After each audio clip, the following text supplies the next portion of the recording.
Eso al compañero, porque creo que soy el que mejor puede responder eso. Em, Respecto a lo que tú decís, ¿qué hacemos con el tema de que si estamos en paro y se respeta o no el estado de movilización? Po, ¿cachai? Esa respuesta, eso no tiene respuesta aún, ¿cachai? ¿Por qué no? Porque como explicaba anteriormente, hace un par de años atrás, o sea, desde el año pasado, la autoridad decía suspender las clases, po, ¿cachai? Entonces eso te da una tranquilidad de tú decir, ok, no voy a clase, me voy tranquilo, ¿cachai? Y eso ha sido así históricamente acá en Santiago, ¿cachai? Entonces yo de cierta forma estoy, no sé, de cierta manera me agrada que eso dejara de pasar, pero de cierta manera hay que buscar la forma de enfrentar cómo hacer que la movilización sea efectiva, que es tu pregunta, ¿cachai? Entonces, para no irme con mucho rodeo, yo creo que por lo menos se me ocurrieron ahora 4 cosas que por hacer, ¿cachai?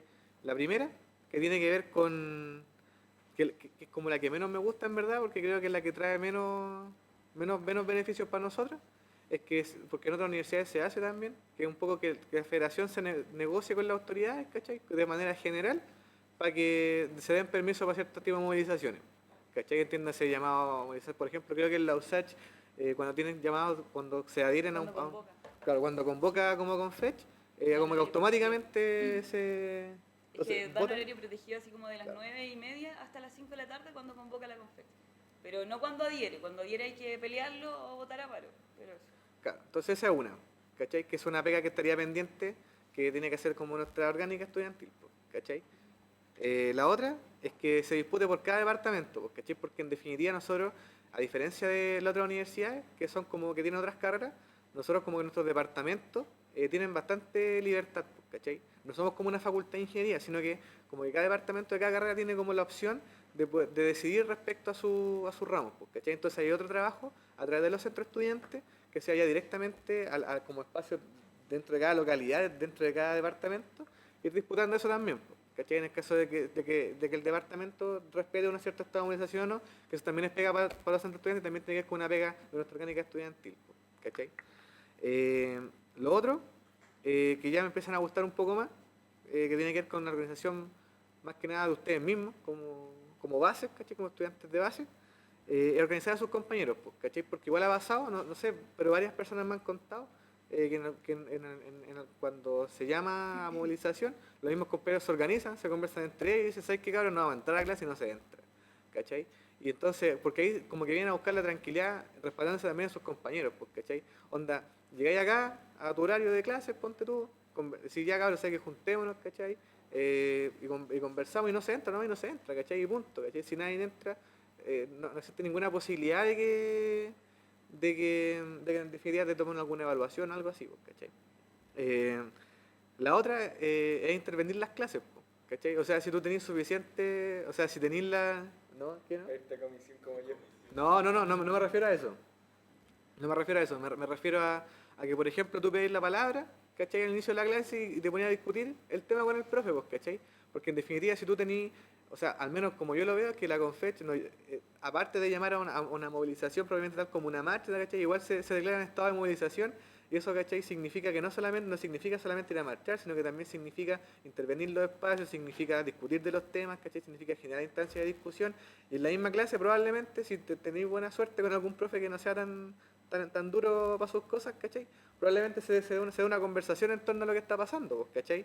Y ahí yo estaría muy conforme si eso pasara, ¿cachai? O sea, independiente que estáis en la sala de clase, pero podéis estar teniendo una discusión respecto al tema con tus compañeros y con tu profesor, pues, ¿cachai?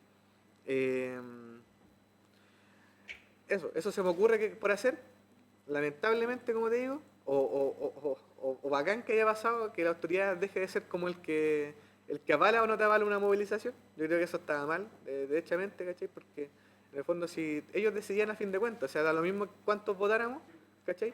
Porque incluso, hermano, no sé si recordáis, tú estabas el año pasado, que en una vez no terminamos ni de votar y la autoridad suspendió las clases, pues, weón. O sea, esa weá nos pasó, ¿cachai? Esto-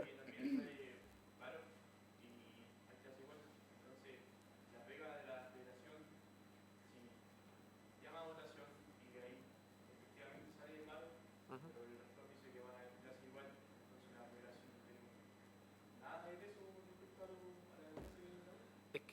sí, es que hay un tema conceptual, porque, por ejemplo, tú quizás te estás refiriendo a la mesa directiva de federación, ¿cachai? Porque en el fondo la federación somos todos, ¿cachai? O sea, todos tenemos que hacernos cargo de las decisiones que estamos tomando, ¿cachai?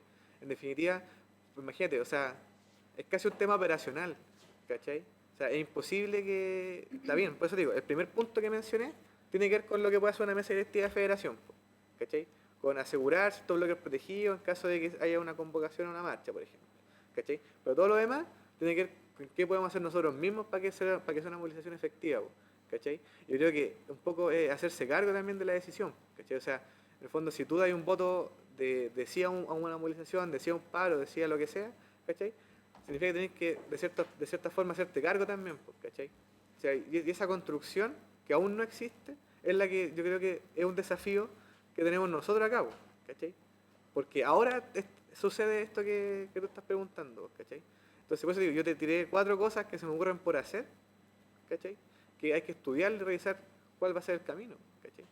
O sea, a mí, pues digo, a mí, a pesar de que, aunque me dejaría muy contento, digamos, que se intervengan clases desde adentro, ¿cachai? Los mismos compañeros empiezan a intervenir clases, ¿cachai? Que tengan suficiente argumento, suficiente capacidad argumentativa para disputar ahí, pues, ¿cachai? Y convencerse a estos compañeros. Eso se me ocurre por ahora. ¿Puedo intervenir algo cortito con eso? Sí. Muy cortito. El USACH igual nos pasa un poco lo mismo, de que nosotros votamos a paro, los profes hacen clase igual, pero cabrón, el paro es de los estudiantes. Onda, no podemos esperar que los profes lo respeten porque no lo van a hacer, ellos tienen otras órdenes. ¿Cachai? No, sí, pues, pero igual, por ejemplo, ahora salimos hasta en las últimas noticias de los perones de ingeniería, pues, ¿cachai? Que estaban dando pruebas con la luz del celu para que no los pillaran, ¿cachai? Para que no los funaran. Entonces, está pasando el USACH, loco, ayer votamos y fueron, ¿cuántos votos? Como 6.500 votos de no al paro. Y fueron 2.500 de sí al paro, ¿cachai? Porque ahora estaban votando voto 1 a 1, no por carrera. Entonces no es tan distinta la realidad. Pero, claro, en los USACH quizás hay profes, por lo menos en humanidades, que te respetan más el paro, pero en ingeniería no respetan nada. En ingeniería empiezan a mandar los comunicados incluso a los papás para que los cabros asistan a dar sus evaluaciones o asistan a clases. Entonces el paro se hace de estudiante y de organización estudiantil, si ese es el punto. Si nosotros no hacemos respetar como estudiante el paro, nadie te lo va a respetar. Esa es como la idea. Vamos a dar paso para que Andrés responda las preguntas. Sí. Yo igual quiero, o sea, me voy a referir a la pregunta que me hicieron directamente, igual que hay otras que me interesa opinar un poco. Pero primero sobre el tema de la unidad de la izquierda, yo quizás tenga una premisa distinta, digamos. Yo creo que obviamente es mejor juntar fuerzas que separarlas, pero creo que también es evidente que hoy día en Chile, si es que uno junta a toda la gente que tiene alguna postura más o menos de izquierda, con independencia de los partidos tradicionales, digamos, porque evidentemente el socialismo renovado hace buen rato que dejó de ser de izquierda, esa cantidad de gente es absolutamente incapaz, digamos, de poder lograr cualquier transformación porque seguimos siendo súper poquitos, digamos. La izquierda en algún momento logró tener una postura súper unificada, no sé, detrás de la candidatura de Tomás Hirsch, por ejemplo, el 2005, y igual sacó un 5% de los votos, digamos. Entonces el problema de la izquierda no está en su unidad, el problema de la izquierda es que tiene que convencer a mucha más gente, digamos. Yo creería que antes de preocuparse de pegotear lo que ya existe, es cómo construimos algo mucho más grande con voluntad transformadora. Yo en ese sentido, dentro de la exposición que hacía Catalina en un comienzo, hay una frase que yo compartiría absolutamente y que me parece que es súper importante, que la movilización en Chile hace rato que no la hace la izquierda, que la hace la gente, y en ese sentido, por ejemplo, si ustedes conversan con sus compañeros, a mí me tocó el 2011, yo era presidente del Centro de Estudiantes de Ingeniería de la Chile. La capacidad que tienen los procesos de movilización de poder ir transformando los sentidos comunes, ir disputando como verdades que están muy naturalizadas, para cambiar esas concepciones son tremendas. Yo creo que no ha habido nada que en Chile haya logrado ir dibujando conciencia de clase o voluntad transformadora o el nombre que uno quiera ponerle, que los procesos de movilización que han habido estos últimos años. Y en ese sentido yo creo que vale mucho más que la izquierda dedique su esfuerzo a construir fuerza social, construir movilización, que intentar ver cuáles son los puntos en común que le permiten ir construyendo una unidad abstracta en torno a lo que sea. Obviamente eso no significa que haya que despreciar la unidad y, no sé, por ejemplo, yo creo que es fundamental que se logre que el CONFECH pase mucho menos tiempo haciendo esa zancadilla entre sí mismo, porque eso igual lo debilita, y pase mucho más tiempo logrando tener campañas únicas para poder, por ejemplo, convocar a los estudiantes a movilizarse. Los estudiantes también sienten un ánimo mayor de movilización cuando el Confech se nota unificado, porque significa que están depositando finalmente su ánimo movilizador en una organización que tiene norte y no que va a reventarse en 10 minutos, entonces no es que de lo mismo. Pero me parece que hay un sentido común súper instalado de que el problema de la izquierda es su dispersión, cuando yo creo que ese está en el quinto o sexto lugar dentro de sus problemas, digamos. El problema de la izquierda es que en Chile es que hablan chino la mayor parte del tiempo, y que y cuando la gente la escucha cree que siguen hablando de los bolcheviques del siglo XX nomás. Y es por eso que la movilización estudiantil ha sido tan importante, digamos, porque efectivamente ha permitido que conceptos como en educación, por lo menos, que es una cuestión tan importante, no puede haber espacio para que vengan mercaderes a lucrar con nuestros derechos, se haya convertido en un sentido común. Y eso yo insisto, está en una vereda, pero absolutamente opuesta de todo lo que se ha hecho en Chile en los últimos 40 años. En los últimos 40 años, el motor del desarrollo personal es el mérito personal, la gente más bacana son los emprendedores, pero al menos en educación los emprendedores ya no son emprendedores, son ladrones. El que pone un colegio particular subvencionado que lucra con la educación es un estafador que está robándole plata a la familia. Y que ya hay que emprendan haciendo clavos, con lo que quieran, pero no con educación. Y eso es un triunfo, al menos en términos de sentido común, que es tremendo, y me parece que eso es lejos lo más prioritario para la izquierda. Y bueno, y respecto a la pregunta, obviamente, ¿qué pasa con el autonomismo? Obviamente, es parte de esa premisa lo que ocurre recién. Creo que no me voy a meter como en el detalle específico, porque ha salido harto ya por la prensa, entonces no tiene sentido como ahondar al respecto. Pero sí, por ejemplo, hay un principio que yo creo que es coherente con lo que te decía recién. Hace un buen rato que era súper evidente que al interior de Izquierda Autónoma, hace un buen rato, me refiero a hace, no sé, 6 meses, un año, no tanto, los dos bloques que finalmente hoy día nos separamos, estábamos mucho más preocupados de ver cómo le ganábamos al otro en la interna que cómo hacíamos política hacia afuera que fuera transformadora. Y yo creo que hoy día para el país es mucho más útil que el Gabriel y su gente se dediquen a construir de la forma que ellos creen, que nosotros nos dediquemos a construir de la forma que nosotros creemos mejor, en vez de que estemos dedicados a pelear entre nosotros, digamos que no le servía a nadie. Y en ese sentido, en la idea de que hoy día para la izquierda es mucho más importante construir que unificar, creo que tiene mucho más sentido la decisión que tomamos. Y ahora para pasar a las otras preguntas, bueno, respecto al tema como de los capuchas, a ver, a mí me gustaría decir dos cosas. Una, que creo que estaba dicho en la respuesta anterior, pero quizás ser enfático. El problema fundamental que yo tengo con los capuchas es un problema político más que moral, digamos. No es que sean malas personas por hacerlo, es un problema político por dos razones. Una, porque yo creo que le hace daño al movimiento estudiantil, objetivamente. O sea, cada vez que hay encapuchado, el movimiento estudiantil pierde capacidad de movilización, pierde apoyo, se desgasta, menos gente quiere salir a marchar, etc. Y además porque hay una lógica súper vanguardista, individualista, de suponer que mientras más me esfuerce yo en tirar la piedra, más va a avanzar el movimiento estudiantil, en vez de una cuestión que se basa efectivamente en la construcción solidaria y en el fondo de una construcción de organización social, digamos. Yo creo que efectivamente es muy difícil en todo caso frenar eso, o sea, que es la premisa de la cual tu partida, y es una cuestión que le ha ocurrido a todos los movimientos sociales en la historia del mundo, y uno igual está para transformar el mundo, no solamente para atestiguarlo. Entonces eso no significa que no se pueda cambiar, pero efectivamente es tremendamente difícil, no es que no se haya intentado. También quisiera en tu caso decir otra cosa. Yo creo que hay gente como que dice que ninguna revolución se ha hecho sin armas, algo de eso es cierto, pero yo también diría que no hay ninguna revolución que se haya hecho en base a armas. El mejor ejemplo es lo que ocurrió con la Revolución Cubana. La Revolución Cubana eran 300 guerrilleros y 10.000 soldados, digamos. Entonces, si ganaron, no fue porque hayan tenido una estrategia militar mejor que la que tenían los otros, fue porque lograron tener una estrategia política que logró convocar a la mayor parte de la gente, y que por lo tanto cuando llegaban a La Habana hubo una huelga general al mismo tiempo, un montón de milicos que eran del gobierno se dieron vuelta porque se dieron cuenta que en realidad no querían seguir sirviéndole a Batista, que era un dictador, y finalmente eso fue lo que permitió el triunfo de la revolución en ese momento, digamos. No fue una estrategia militar. La estrategia cuando uno pone el foco solamente en la cuestión violenta, termina siendo una forma de suplantar a las mayorías, porque supone nuevamente que un grupito pequeño, pero que con mucho entrenamiento, es capaz de ser más efectivo que la acción de masas de la mayoría. Yo creo que eso es un principio sumamente antidemocrático. Ahora, eso está a años luz de ser lo que ocurre con los capuchas, en todo caso, en Chile, obviamente, pero creo que dado que se toca el tema de la violencia, igual es importante e interesante al menos plantearlo. Y lo último, respecto al tema como de qué hacer con los paros, yo estoy de acuerdo con lo que se ha dicho, lo único que agregaría, quizás las dos cosas que agregaría, una, no me acuerdo si lo dijiste tú o lo dijo alguien en una pregunta, creo que lo dijo vos, creo que lo dijiste tú. A mí yo el año pasado, hartas veces conversando en la sala de profesores, me di cuenta de que efectivamente falta en esta universidad a nivel estudiantil un mayor diálogo con los profesores.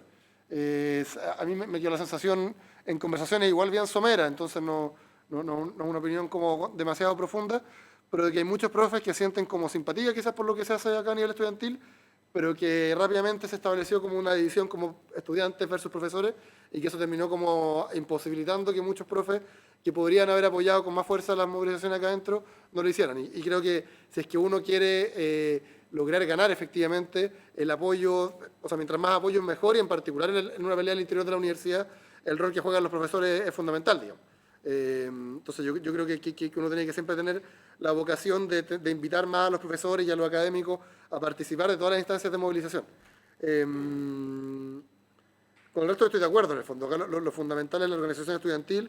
Yo creo que si se puede llegar a un acuerdo con las autoridades es bueno, porque creo que igual es un desgaste absurdo que cada vez que uno llega a un paro, además hay que ver cómo uno pelea hacia adentro, pero si las autoridades se ponen en esa parada, uno también tiene que saber hacerse respetar, digamos. O sea, tampoco uno puede depender de las autoridades, creo que es mejor, pero si es que esas condiciones no están, uno tiene que saber ver cómo se hace respetar. A mí el único principio que me gustaría insistir, y con eso cierro, es que uno siempre tiene que lograr entender que la mayor parte de los estudiantes que tienen una postura como amarilla, entre comillas, son estudiantes, uno no tiene que verlos como enemigos, sino que tiene que ver como gente a la cual convencer. Es muy cómodo pararse en la postura de que acá estamos los puros, los que tenemos la razón, y ellos son los estudiantes poco comprometidos, pero eso no construye nada, eso no suma nada, y eso finalmente termina reduciendo a quienes la movilización, a los que ya están siempre convencidos. Y una máxima fundamental, especialmente en un escenario en el cual la izquierda sigue siendo súper minoritaria, es que uno tiene que sumar en vez de expulsar. Sumar y sumar. Y no ser sumado. Que la segunda parte que siempre decía Miguel Enrique, sumar y no ser sumado. Y creo que en ese sentido, efectivamente, todos los que están en este foro y todos los que tienen intenciones de lograr construir un movimiento estudiantil más sólido, tienen una tarea fundamental en conversar con sus compañeros, en conversar en el recreo, en ir a la asamblea, pero también en conversar con sus compañeros que no van a las asambleas porque les da paja estar 3 horas en una discusión con 200 personas, que es una postura razonable igual, digamos. Un compañero que no quiere estar 3 horas haciendo eso no es un traidor. Ojalá que uno lo convenza de que la asamblea es un espacio importante, pero si es que no va, igual hay que conversar con ellos para intentar explicarles cuál es la crisis en educación, por qué es importante lo que hacemos los estudiantes, y de esa forma ir construyendo un movimiento estudiantil cada vez más sólido. Es la única forma de construir algo que se proyecte a largo plazo y que tenga vocación de triunfo. Eso.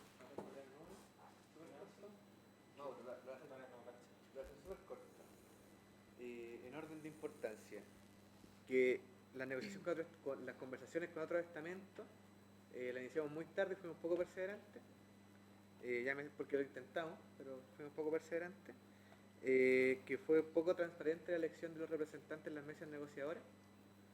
Estos son los errores, y que se nos haya ocurrido negociar en Santiago, especialmente por el hecho de que las autoridades están en Valpo y hay que hacerlo allá. O sea, claramente las ganas que tomaron Valparaíso es porque las autoridades de allá tienen mucha mayor incidencia, especialmente para la vuelta a clase, especialmente para las condiciones de volver a la clase.